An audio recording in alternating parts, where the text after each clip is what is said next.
নমস্কার, সবাই কেমন আছেন? আজকের বিষয়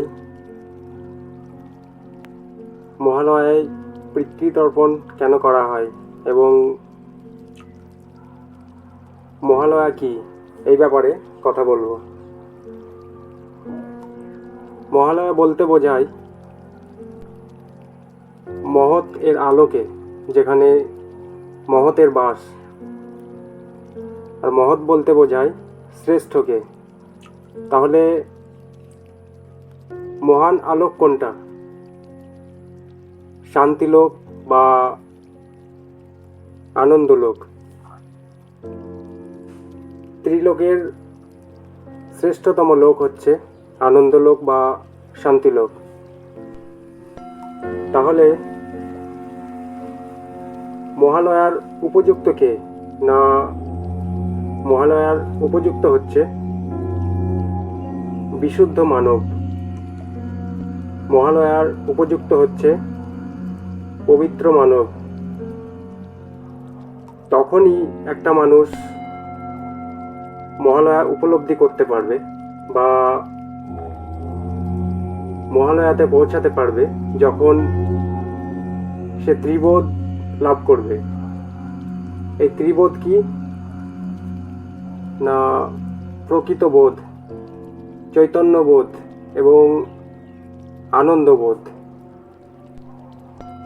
এই ত্রিবোধ লাভ করার পরেই মানুষ মহান হতে পারবে, কারণ সে সমস্ত গুণকে উপলব্ধি করেছে।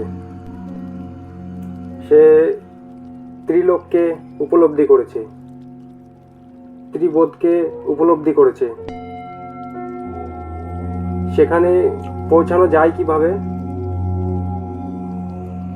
মানুষ যদি যোগের পথ অবলম্বন করে, তবেই মানুষ মহালয়া সঠিকভাবে তর্পণ করতে পারবে। তারপরে সে তার তর্পণ করার ক্ষমতা, অন্যকে তর্পণ করার ক্ষমতা তার আসবে। তখন সে পিতৃপুরুষ এবং সমস্ত আত্মীয়কে তর্পণ করতে পারবে সঠিকভাবে। তাহলে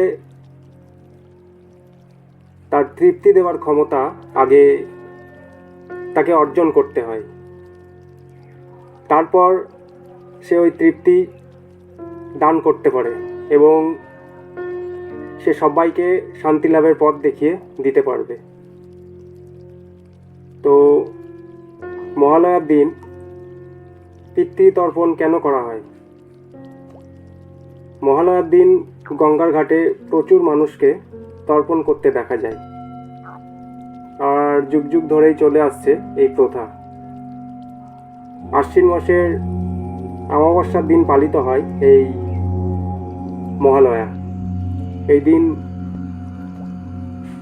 পিতৃপুরুষের উদ্দেশ্যে তর্পণ, পিণ্ডদান অনুষ্ঠান করা হয়ে থাকে। এই তর্পণ কথাটি এসছে ত্রুট থেকে। এর মানে সন্তুষ্ট করা। ভগবান, পূর্বপুরুষ, ঋষি এদের উদ্দেশ্যে জল নিবেদন করে তাদের সন্তুষ্ট করাকেই বলা হয় তর্পণ। এই দিন পিতৃপুরুষের উদ্দেশ্যে তর্পণ করলে তাদের আত্মা শান্তি লাভ করে এবং আত্মার মুক্তি হয়। তো আজকে আমরা এই ভিডিওর মাধ্যমে জানলাম মহালয়ায় পিতৃতর্পণ কেন করা হয় এবং মহালয়া কি এই ব্যাপারে। তো ভিডিও আজকে এখানে শেষ করছি। ভিডিও যদি ভালো লাগে অবশ্যই সাবস্ক্রাইব করবেন। সবাই ভালো থাকবেন, সুস্থ থাকবেন। নমস্কার।